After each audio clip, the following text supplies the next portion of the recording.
Meus irmãos e minhas irmãs, mais uma vez eu reitero a alegria e o agradecimento ao Padre Aparecido pela oportunidade de estar aqui. Eu ainda acabo aqui dentro.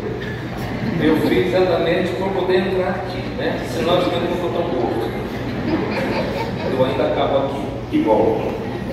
Depois podermos retornar, vivenciar, lembrar tantos sinais, principalmente neste tempo em que nós vivemos o ano dedicado à esperança, um jubileu extraordinário da encarnação do Verbo de Deus, que nos convida em Jesus Cristo e por Jesus Cristo vivermos a esperança e a graça da salvação. Depois, a história se faz nos nossos dias, na nossa vida.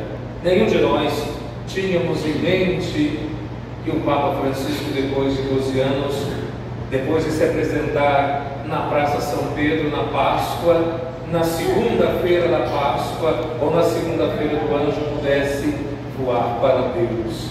E hoje, nós estamos na expectativa, tal como há 12, 13 anos atrás, esperando aquele que virá em nome do Senhor para calçar as sandálias do pescador, para ser sinal da graça de Deus dentro deste ano da esperança, do qual todos nós somos chamados a vivenciá-lo. Nós nos reunimos hoje, neste tempo de graça, nessa novena, em honra a Nossa Senhora de Fátima, aquela que apareceu a 13 de maio de 1917 a 3 pastorinhos, a serva de Deus, irmã Lúcia, aos santos Francisco e Jacinta, para trazer ao mundo uma mensagem de conversão, de oração e também de paz. Hoje, queremos olhar para Maria, Mãe do Senhor e Mãe Nossa, como modelo de esperança, e com Nossa Senhora sermos peregrinos de esperança, na vivência da esperança e da vida nova que vem de Deus e da vida nova que nós esperamos para os nossos dias e para o nosso mundo tão ferido pela dor, ferido pela guerra e principalmente ferido pelo pecado. A esperança cristã, do qual todos nós somos chamados a vivenciar a cada dia, todos os dias da nossa vida, não é um otimismo vazio, e não pode ser um otimismo vazio, mas deve ser para nós um sinal de confiança firme em Deus, e Deus que caminha conosco, não um Deus estranho às nossas dores, não um Deus estranho às nossas angústias, não um Deus que seja estranho a tudo aquilo que acontece ao nosso redor, mas um Deus que nos ensina a acreditarmos, a lutarmos, mesmo quando parece não existir esperança alguma na nossa vida. Quando nós olhamos para Nossa Senhora, nós vemos que ela aparece também num tempo de grande sofrimento durante a Primeira Grande Guerra Mundial. E sua mensagem ainda hoje ecoa com força e atualidade. Rezem, convertam-se, confiem no Imaculado Coração de Maria. Ela nos aponta o caminho que leva ao coração de Jesus, que é fonte de verdadeira paz. Por isso que Fátima é o altar do mundo. E não foi à toa que a serva de Deus, irmã Lúcia, sempre dizia que Fátima sempre será um sinal, um luzeiro a nos apontar para o coração de Deus. Sempre será um luzeiro aceso para nos levar ao coração do seu Filho Jesus Cristo. Por isso que sermos peregrinos de esperança é ter coragem de caminharmos mesmo quando o caminho parece difícil. E Maria nos ensina tudo isso. Nós vivenciávamos há quase 30 dias a Semana Santa. E na vivência da Semana Santa, quanta dor e quanto sofrimento nós vimos a Virgem Mãe passar. Porém, Maria sempre foi firme. Talvez pudesse até mesmo questionar o porquê das dores do seu filho. Talvez pudesse perguntar ao Pai o porquê porquê de tanta dor, o porquê de tanto sofrimento, e perguntar também ao filho por que é que ele não acabava com tudo aquilo. Porém, na esperança do seu coração, Maria sabia que era preciso que seu filho passasse por tudo aquilo para que ele pudesse fazer nova todas as coisas. Maria teve coragem de lutar contra toda a desesperança, e ela nos ensina a fazer a mesma coisa. Quando diante das noites escuras da vida que todos nós passamos, Nossa Senhora deve ser o luzeiro. Não a luz verdadeira, porque a luz verdadeira é Cristo, mas o luzeiro que nos leva à luz verdadeira, que é Jesus. O luzeiro que nos aponta a grande luz que não tem ocaso e a grande luz que não se apaga, que nos aponta a luz da esperança, seu Filho Jesus Cristo, nosso Senhor e Salvador. Como é bom confiarmos em Nossa Senhora e termos a plena certeza que em todos os momentos da nossa vida e da nossa caminhada, ela se faz presente. Maria nunca deixa de estar presente do nosso lado. Assim como Jesus não deixa, a mãe também não, e não foi à toa, que ele a enviou ao mundo, num período de grande guerra e de sofrimento, para se manifestar a 3 pobres crianças, que de início foram tidas como loucas, como visionários e visionárias, mas que depois deu-se crédito pela veracidade da sua presença e pela grandeza do seu amor. Por isso que desde a Anunciação até o Calvário, Maria foi peregrina da esperança. Desde a Anunciação do anjo até o último momento da cruz, Maria caminhou com fé, com confiança, mesmo sem compreender tudo aquilo que Deus desejava, tudo aquilo que Deus queria e tudo aquilo que Deus esperava da sua vida. E no silêncio do seu coração, ela acolheu a palavra de Deus e nos deu o Salvador. É sempre bom lembrar que Maria não se coloca como serva, mas sempre como escrava. Antila é a palavra, Antila é escrava, é aquela que não tem direito a nada, é aquela que não reclama nada, é aquela que não fala, é aquela que não murmura, mas é aquela que reza, é aquela que acredita. E ela, tal como todo o povo de Israel, esperava a vinda do Messias. Se torna até interessante pensarmos nisso, mas ela não sabia que ela ia ser mãe do Salvador. Ela não sabia que ela iria trazer ao mundo a esperança. E ela trouxe. Por isso que num pequeno momento, como será? E depois, faça-se em mim.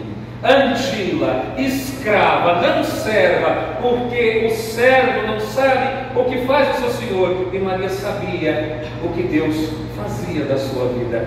Por isso, escrava, que não reclamou, mas acreditou.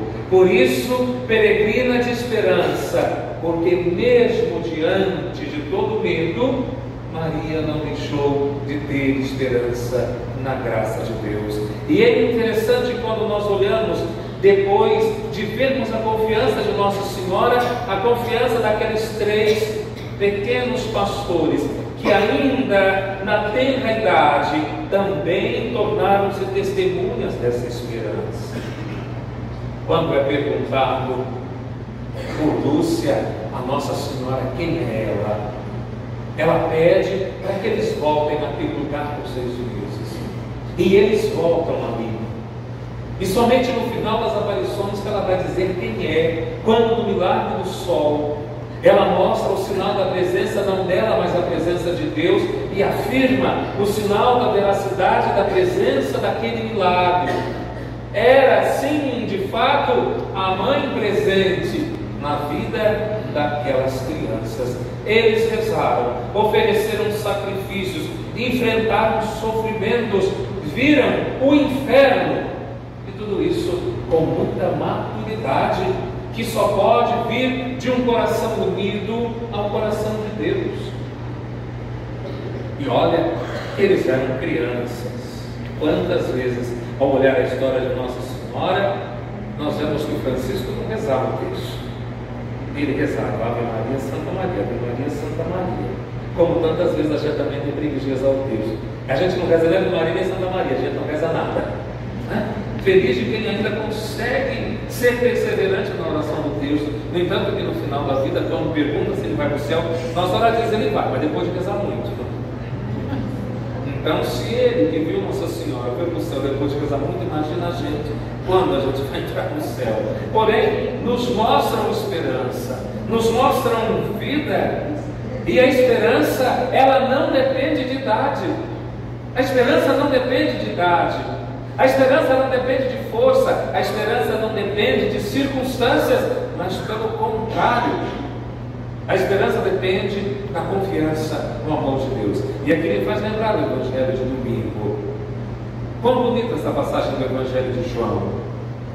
Quando daquela pergunta de Jesus propositalmente a Pedro, porque ele havia negado 3 vezes, e por 3 vezes o Senhor pergunta: Simão, filho de João, tu me amas? Sim, Senhor, tu sabes que eu te amo. Apacenta os meus cordeiros. Depois de novo: tu me amas? Sim, Senhor, tu sabes que eu te amo. Apacenta as minhas ovelhas. E numa terceira vez: tu me amas, Pedro? Sim, Senhor. Com tristeza no coração, ele responde: sim, tu sabes que eu te amo.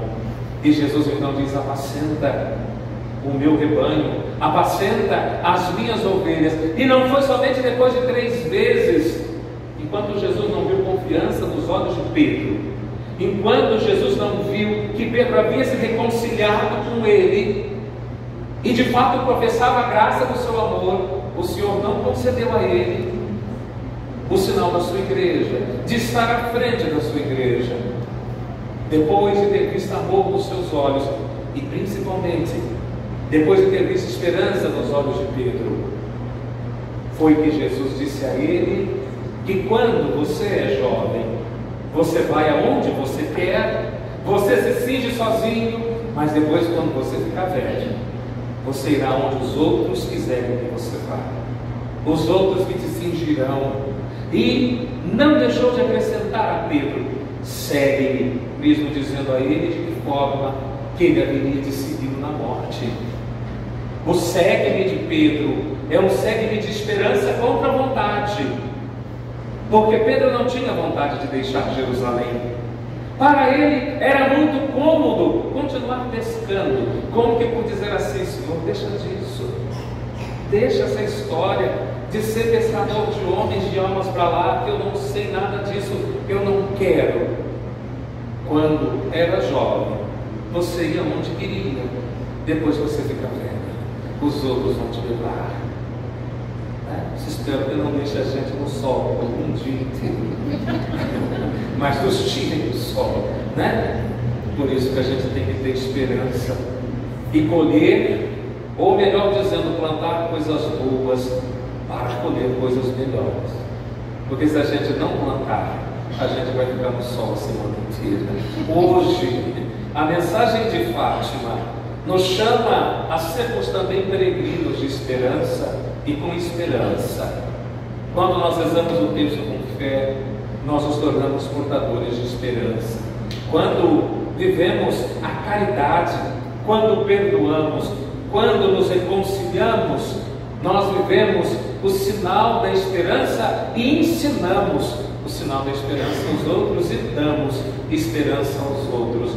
Quando não desistimos de lutar pela justiça, pela paz, pela vida, somos peregrinos que apontam o céu, que é a nossa última esperança, aonde todos nós somos chamados a estar com Deus e vivendo a graça de Deus.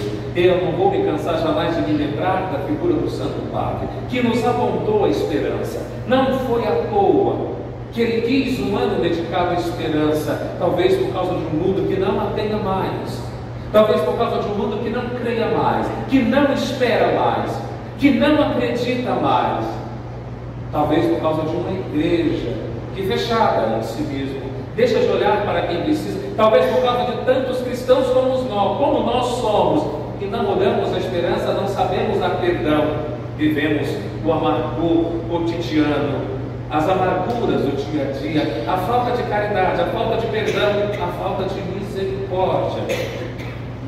Talvez por cristãos como nós, que que não sabemos apontar o céu, e é onde é o nosso lugar. Há quem diga assim: não, mas eu prefiro o purgatório. Não prefiro o purgatório, desejo o céu, porque talvez a gente não consiga passar pelo purgatório, e a gente não tem nem que esbarrar no purgatório, a gente tem que vazar direto para o céu, porque é o nosso lugar. Ah, mas eu não vou para o céu. A gente também não pode usar de falsa humildade. A gente sabe se a gente vai para o céu ou não, basta a gente olhar as nossas obras, se são boas ou se são más. Então a gente sabe se a gente vai para o céu ou não. Basta que a gente se julgue, basta que a gente se olhe, e a gente sabe se a gente vai para o céu ou não. Por isso que Nossa Senhora nos pede que olhemos sempre para o alto. Mas esse olhar para o alto é sem tirar os pés do chão. Que a gente não seja visionário, que a gente não seja doido, mas que a gente olhe para o céu com desejo e com esperança dele. Com esperança dele. São Felipe Neri, diante de todo o trabalho que tinha realizado, quando o Papa reconhece todo aquele trabalho com todas aquelas crianças que eram honrado com o chapéu de cardeal, ele olha para a cara do Papa desconfiadamente, olha ao redor, diante de todos aqueles cardeais que estavam ali sentados, sisudos, bem vestidos, ricos, gordos, opulentos. Ele olha para o Papa, ele olha para o céu e joga aquele chapéu rodando e diz ao Papa: eu prefiro o paraíso. Ele olha para o céu e diz: eu prefiro o paraíso, porque as glórias deste mundo passam. Ah, engana-se quem pensa que as glórias desse mundo faz de nós qualquer coisa. Nós somos lembrados somente um dia. Olha bem a igreja. Há 2 semanas nós chorávamos o Papa. Amanhã nós nos alegramos. Estamos na expectativa. Quem vai aparecer naquela varanda? Há quem diga que será o de São Paulo, há quem diga que será do Arandu. Pode ser. Que possa ser. Né? Que possa ser. Aquele que o Espírito Santo assim o desejar. Aquele a quem o Espírito Santo quiser. Aquele a quem o Espírito Santo inspirar. Eu não vou dizer aquele a quem o Espírito Santo sentar, não tem gente, tem uma pomba entrar lá dentro, tudo fechado. Mas naquele a quem ele desejar olhar para o alto com confiança, como Maria olhou, olhar para o alto com confiança, como Nossa Senhora olhou. Por isso que nós sejamos homens e mulheres de oração, mas principalmente de ação. Homens e mulheres de fé, mas fé com obras verdadeiras e não com obras falsas, com obras que de fato deixem falar a nossa vida e o nosso coração, que levemos ao mundo a luz da esperança que brota da ressurreição de Cristo, que levemos ao mundo a luz da esperança que brota do coração de Nossa Senhora para o mundo, com Maria, Mãe do Senhor, Nossa Senhora de Fátima, aprendamos a caminhar com fé. Com Maria, sejamos luz nas trevas do mundo. Com Maria, sejamos peregrinos da esperança, pedindo a ela que sempre nos ajude a viver como peregrinos e peregrinas rumo a Jerusalém do alto. Louvado seja nosso Senhor Jesus Cristo. Para sempre seja louvado.